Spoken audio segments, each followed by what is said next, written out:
Assalamualaikum warahmatullahi wabarakatuh.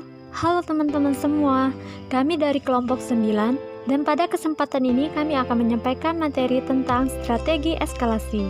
Nah, sebelum kami memulai menjelaskan materi ini, saya akan memperkenalkan diri terlebih dahulu dan satu rekan saya. Perkenalkan, saya Delvia Febriani dan rekan saya Dian Ikasari. Baiklah, di sini saya akan menjelaskan mengenai apa sih deeskalasi komitmen itu. Menurut Chong dan Suryawati tahun 2010, deeskalasi komitmen adalah proses mengurangi eskalasi komitmen, di mana strategi deeskalasi komitmen sangat penting karena dapat digunakan untuk mengurangi komitmen manajer yang berlebih dan berdampak pada kegagalan dan kerugian proyek. Oleh karena itu, strategi deeskalasi sangat penting dilakukan untuk mengurangi kerugian perusahaan. Baiklah, selanjutnya saya akan menjelaskan tentang target tingkat pengembalian atau hurdle rate.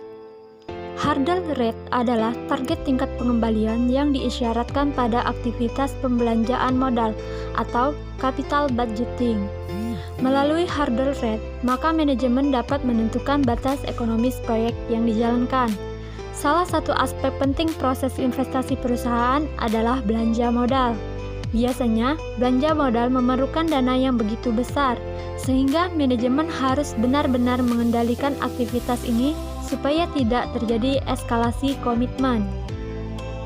Selanjutnya, saya akan menjelaskan apa itu prosedur pengendalian. Prosedur pengendalian merupakan salah satu upaya pihak manajemen untuk memastikan bahwa manajer tidak melakukan eskalasi komitmen. Menurut Goss tahun 1997, terdapat 3 prosedur pengendalian yang efektif untuk mengurangi eskalasi komitmen, yaitu menyediakan unambiguous feedback mengenai pengeluaran yang dilakukan sebelumnya, menyiapkan laporan kemajuan atau progress report untuk proyek yang dijalankan, dan menyediakan informasi manfaat di masa depan berkenaan dengan pengeluaran tambahan. Baiklah, selanjutnya saya akan menjelaskan mengenai peran konsultan. Apa sih peran konsultan itu? Konsultan berperan dalam mengevaluasi proyek yang dilakukan oleh manajer. Tidak hanya melakukan evaluasi, namun konsultan juga berperan dalam memberikan rekomendasi kepada manajer. Menurut Kell dan Robe, tahun 1999, mendukung deeskalasi komitmen yang dapat dilakukan oleh konsultan eksternal. Dalam penelitiannya, pada kasus sistem informasi manajemen, Kell dan Robe menemukan bahwa ada 3 peran yang dapat memitigasi eskalasi komitmen, yaitu manajer senior, internal auditor, dan konsultan eksternal. Manajer senior memiliki wewenang dalam menghentikan atau meneruskan sebuah proyek. Internal auditor memiliki tugas untuk memeriksa tidak hanya keuangan, misalnya kebijakan perusahaan, sumber daya manusia, dan data lainnya. Sedangkan peran konsultan eksternal sangat penting, yaitu memberikan mandat khusus kepada manajer dalam pengambilan keputusan mengenai proyek yang akan dijalankan. Baiklah, presentasi selanjutnya akan dilanjutkan oleh rekan saya, Dian Ikasari. Baiklah, saya akan melanjutkan penjelasan dari rekan saya. Efek penyesalan. Dalam penelitian KU 2008, berhasil membuktikan bahwa dampak penyesalan pada manajer proyek dapat digunakan untuk mengurangi eskalasi komitmen.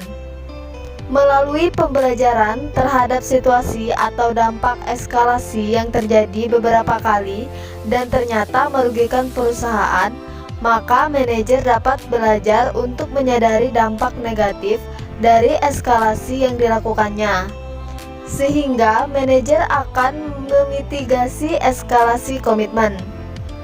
Penyesalan terjadi ketika manajer memilih tindakan tertentu dan merasa bahwa mereka bisa melakukan lebih baik dengan memilih proyek yang lain. Monitoring control. Monitoring control merupakan alat yang efektif karena manajer tidak perlu lagi membenarkan keputusan awalnya karena prinsipal sudah memiliki informasi adanya proyek yang merugi.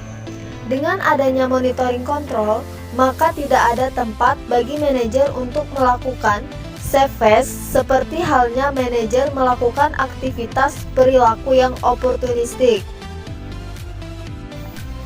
Mental budgeting. Menurut HIT tahun 1995, proses deeskalasi akan terjadi ketika manajer menyadari bahwa investasi yang dia lakukan melebihi anggaran yang manajer anggarkan sebelumnya. Mental budgeting menyatakan jika seseorang menyusun anggarannya sendiri untuk sebuah proyek atau investasi, maka ketika investasi tersebut melebihi anggaran yang telah disusunnya, maka dia akan menghentikan investasi tersebut. Selanjutnya, self-affirmation. Menurut Sivanathan et al. Tahun 2008, dalam penelitiannya menemukan bahwa afirmasi diri atau self-affirmation mampu untuk memitigasi eskalasi. Dua studi yang dilakukan mereka berhubungan dengan self-esteem dan afirmasi terhadap nilai-nilai yang penting bagi individu. Individu dengan high self-esteem akan mengurangi eskalasi dibandingkan dengan low self-esteem. Hal ini terjadi individu dengan high self-esteem lebih memiliki intuisi atau rasa yang lebih kuat dalam self-worth.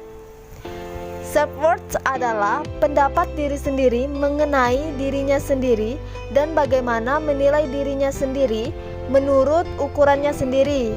Sehingga ketika individu menghargai dirinya sendiri, maka akan menolak untuk melakukan eskalasi.